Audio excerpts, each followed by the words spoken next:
అందరికీ నమస్తే అండి. సువేందు అధికారి ఇప్పుడు పశ్చిమ బెంగాల్లో ముఖ్యమంత్రి కాబోతున్నారు. ఈ పేరు గత 5 సంవత్సరాలుగా ఆ ఆ రాష్ట్రంలో అందరికీ తెలిసిందే. అండ్ ఆ ప్రాంతంలో ఆ పక్క రాష్ట్రాల్లో అందరికీ తెలిసిందే. కానీ ఇప్పుడు దేశవ్యాప్తంగా కూడా ఈ పేరు గుర్తుండిపోతుంది. ఎందుకంటే సువేందు అధికారి ఏదో షార్ట్ టైంలో రాజకీయాల్లోకి వచ్చిన వ్యక్తి కాదు. గ్రాస్ రూట్ నుంచి, గ్రౌండ్ నుంచి, క్షేత్రస్థాయి నుంచి, విద్యార్థి విభాగం నుంచి, యువజన విభాగం నుంచి నాయకుడిగా ఎదిగి ఎదిగి ఎదిగి ఇప్పుడు ఈ స్థాయికి వచ్చారనమాట. గతంలో 3 సార్లు ఎమ్మెల్యేగా పనిచేశారు, 2 సార్లు మంత్రిగా పనిచేశారు, 2 సార్లు ఎంపీగా పనిచేశారు. సో చివరికి ఇప్పుడు బీజేపీ అనేక రాజకీయ సమీకరణాల మధ్య అతను చేసిన పోరాటానికి, అతనుకున్న అనుభవానికి, అతను చేసిన రాజకీయ పరిజ్ఞానానికి, పరిచయాలకి మొత్తానికి అతనికి లొంగి అనేక వర్గాలు పక్కన పెట్టి సువేందు అధికారికి సీఎం పీఠం ఇచ్చింది. 100% అతనికి న్యాయం జరిగినట్టే. ఒకవేళ సువేందు అధికారి తప్ప ఇంకెవరికైనా పశ్చిమ బెంగాల్ సీఎం కుర్చీ కనుక బీజేపీ పెద్దలు ఇచ్చుంటే ఖచ్చితంగా బీజేపీని చాలామంది తప్పుపట్టేవాళ్ళు. ఎందుకంటే సువేందు అధికారి పొలిటికల్ ప్రొఫైల్ చాలా క్లీన్గా ఉంటుందండి. ఈయన 1990స్లో కాంగ్రెస్ పార్టీలో చేరి యువజన కాంగ్రెస్లో చాలా కీలకంగా పనిచేశారు. అప్పటికి మమతా బెనర్జీ కూడా కాంగ్రెస్లోనే ఉన్నారు. అయితే 1998లో మమతా బెనర్జీ కాంగ్రెస్ పార్టీని విభేదించి సొంతంగా పార్టీ పెట్టుకున్నప్పుడు మమతాతో పాటు సువేందు అధికారి కూడా ఆమెతో పాటే వచ్చేశారు, కాంగ్రెస్ పార్టీలోకి వచ్చేశారు. అలా వచ్చిన తర్వాత 2007 ఆ టైంలో ఈ నందిగ్రామ్ ఉద్యమం అందరికీ తెలుసు కదా. అప్పుడు వామపక్ష ప్రభుత్వం ఉంది. అక్కడ ఇండోనేషియా సంస్థలకు పరిశ్రమల కోసం భూములు సేకరించడానికి ఆ ప్రభుత్వం ప్రయత్నిస్తే మమతా బెనర్జీ గారి నేతృత్వంలో స్థానికంగా ఒక పెద్ద ఉద్యమం జరిగింది. సో అది ఎంతటి వరకు వచ్చిందంటే వామపక్ష పార్టీల మీద దేశవ్యాప్తంగా వ్యతిరేకత తీసుకొచ్చేంత పెద్ద ఉద్యమం జరిగిందనమాట. దేశ రాజకీయ చరిత్రలో నందిగ్రామ్ ఉద్యమం ఒకటి చాలా కీలకమైనది. ఇందులో మమతా బెనర్జీ గారు పొలిటికల్గా లాభపడ్డారు, గ్రౌండ్లోకి వెళ్ళగలిగారు. అండ్ సువేందు అధికారి కూడా పొలిటికల్గా లాభపడ్డారు. అండ్ మమత ప్రధాన అనుచరుడిగా ముద్ర వేసుకున్నారు. అండ్ టీఎంసీ పార్టీలో నెంబర్ 2 పొజిషన్లోకి వచ్చారనమాట. సో అట్లా ఆయన నాయకత్వం వహించడం, ప్రజా మద్దతు కూడగట్టడం, ఐడియాలజీ అంతా కూడా మమతా బెనర్జీది. క్షేత్రస్థాయిలో ఇంప్లిమెంట్ చేసేదంతా కూడా సువేందు అధికారి అనమాట. అట్లా నందిగ్రామ్ ఉద్యమాన్ని నడిపించారు. ఆ తర్వాత ఈ ఉద్యమం ప్రభావంతో తృణమూల్ కాంగ్రెస్ రాష్ట్ర వ్యాప్తంగా బలపడి 2011 ఎన్నికల్లో టీఎంసీ అధికారంలోకి వచ్చింది. దాదాపుగా 34 ఏళ్ల పాటు పశ్చిమ బెంగాల్ రాష్ట్రాన్ని పరిపాలించిన వామపక్షాలు ఓడిపోయాయి.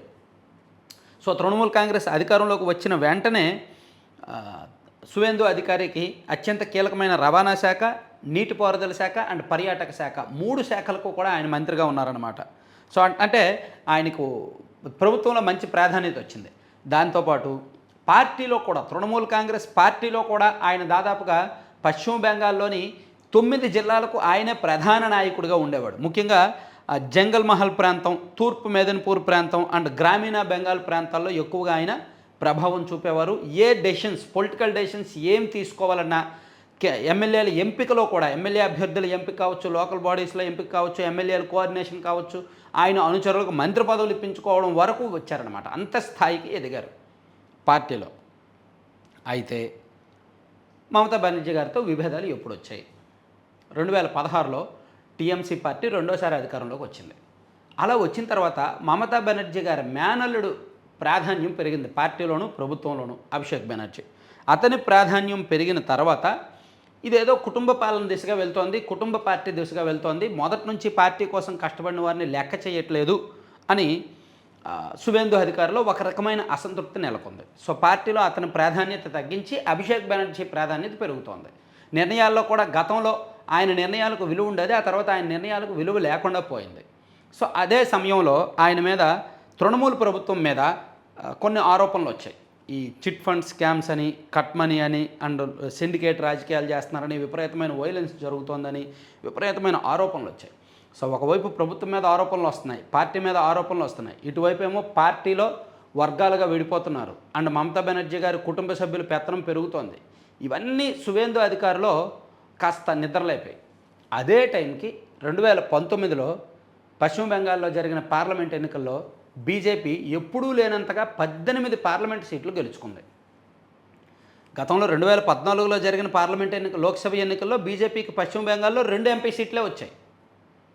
కానీ 2019లో జరిగిన పార్లమెంట్ ఎన్నికల్లో మాత్రం, లోక్సభ ఎన్నికల్లో మాత్రం బీజేపీకి ఆ రాష్ట్రంలో 18 ఎంపీ సీట్లు వచ్చాయి.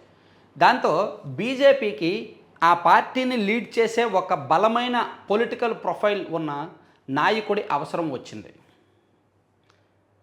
చీకటిగా ఉంది కరెంటు, పవర్ పోయింది, అందుకే లొకేషన్ మార్చాను, ఫ్లో మిస్ అయింది.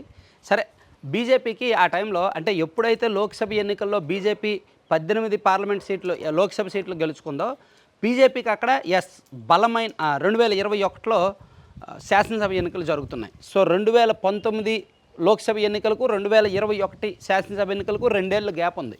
ఈ 2 ఏళ్లలో బీజేపీని ఆ రాష్ట్రంలో లీడ్ చేస్తే సరైన నాయకత్వం ఉంటే 2021లో అధికారంలోకి వస్తాము అనే ఆలోచన బీజేపీ పెద్దల్లో కలిగింది. సో వాళ్ళకి సరైన నాయకత్వం అవసరమైంది, బలమైన నాయకత్వం, గ్రాస్ రూట్స్లోకి వెళ్ళగల నాయకత్వం బీజేపీకి అవసరమైంది. అదే సమయంలో సువేందు అధికారికి తృణమూల్ కాంగ్రెస్లో అసంతృప్తి ఉంది, అసమ్మతి ఉంది, ప్రభుత్వం మీద వ్యతిరేకత పెరుగుతోంది అనే భావన ఉంది. సో ఇద్దరికీ కూడా ఒక అవగాహన కలిగింది. ఇక్కడ సువేందు అధికారి రాజకీయ అవసరం, బీజేపీ వాళ్ళ రాజకీయ అవసరం మ్యాచ్ అయ్యాయి. అలా మ్యాచ్ అవ్వడంతో బీజేపీ ఆహ్వానం మేరకు సువేందు అధికారి 2020లో బీజేపీలో జాయిన్ అయ్యారు. బీజేపీలో జాయిన్ అయిన తర్వాత ఆయన చాలా బలంగా వెళ్ళారు. పార్టీలో చాలా త్వరగానే బీజేపీలో కలిసిపోయారు అండ్ ప్రస్థానం మొదలుపెట్టారు. ఎంతగా వెళ్ళారంటే 2021 అసెంబ్లీ ఎన్నికల్లో బీజేపీకి పశ్చిమ బెంగాల్లో 78 అసెంబ్లీ నియోజకవర్గాలు గెలిచిందే అంటే దానికి కారణం ఆయన నాయకత్వమే. అంతకుముందు బీజేపీకి ఇక్కడ ఓట్లు సీట్లు పెద్దగా లేవు. 2016లోనేమో ఒక సీటు వచ్చింది అనుకుంటా. కానీ 2021కి వచ్చేసరికి 78 ఎలా గెలవగలిగారంటే బికాజ్ ఆఫ్ సువేందు అధికారి అండ్ బీజేపీ వాళ్ళ ఎన్నికల స్ట్రాటజీ కావచ్చు, పోల్ మేనేజ్మెంట్స్ రకరకాల దోహదం చేశాయి. ఆ తర్వాత చివరికి ఇప్పుడు 2026 వచ్చేసరికి టీఎంసీ అధికారం కోల్పోయింది, బీజేపీ అధికారంలోకి వచ్చింది, సువేందు అధికారి ముఖ్యమంత్రి కాబోతున్నారు. సో మమతా బెనర్జీకి ఎలాగైతే మాస్ లెవెల్లో, రూట్ లెవెల్లో, గ్రాస్ లెవెల్లో పొలిటికల్ ప్రొఫైల్, బలమైన కార్యకర్తల బలం, గ్రౌండ్ లెవెల్లో బలం ఉందో, ప్రజాబలం ఉందో అండ్ మాస్ ఇమేజ్ ఉందో, సేమ్ సువేందు అధికారికి కూడా అదే తరహాలో మాస్ ఇమేజ్ ఉంది, కార్యకర్తల బలం ఉంది, పబ్లిక్లో ఇంటరాక్షన్ స్కిల్స్ ఉన్నాయి, లీడర్షిప్ స్కిల్స్ ఉన్నాయన్నమాట. సో అనుభవం ఉంది. 1995లో కాంగ్రెస్, 1998లో టీఎంసీ, 2006లో కాంతి దక్షిణ్ నుంచి తొలిసారి ఎమ్మెల్యేగా ఎన్నికవ్వడం, 2009, 2014 ఎన్నికల్లో తామ్లుక్ నుంచి లోక్సభకు ఎంపీగా ఎన్నికవ్వడం అండ్ 2016లో నందిగ్రామ్ నుంచి ఎమ్మెల్యేగా ఎన్నికై మంత్రిగా పనిచేశారు. ఆ తర్వాత 2020లో పార్టీ మారారు. 2021లో నందిగ్రామ్లో మమతా బెనర్జీని ఓడించారు. ఓడించి దేశవ్యాప్తంగా ఆయన ప్రొఫైల్ తెలిసింది, దేశవ్యాప్తంగా ఆయన పేరు మారుమోగింది. ఎక్కడైతే 2007లో నందిగ్రామ్ ఉద్యమంలో మమతా బెనర్జీ అనుచరుడిగా సువేందు అధికారి ముద్ర వేసుకున్నారో, ఆ అధినాయకురాలనే 2021 అసెంబ్లీ ఎన్నికల్లో నందిగ్రామ్లో ఓడించడం ద్వారా సువేందు అధికారి తన ప్రత్యేకత నిరూపించుకున్నారు, తన బలం నిరూపించుకున్నారనమాట. సో మళ్ళీ 2024 ఎన్నికల్లో కాంతి లోక్సభ సీట్లో బీజేపీ టికెట్ నుంచి ఎంపీగా గెలిచారు, లోక్సభ సీటుకు గెలిచారు. ఇప్పుడు 2026లో మళ్ళీ భవానీపూర్ నుంచి అండ్ నందిగ్రామ్ నుంచి పోటీ చేసి ఎమ్మెల్యేగా గెలిచి ఇప్పుడు CM కాబోతున్నారన్నమాట.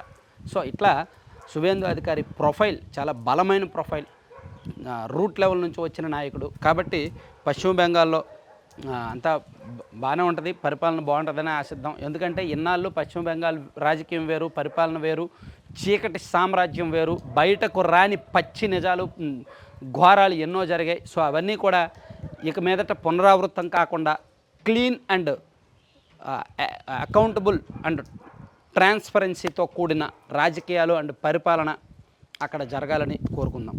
Thank you very much.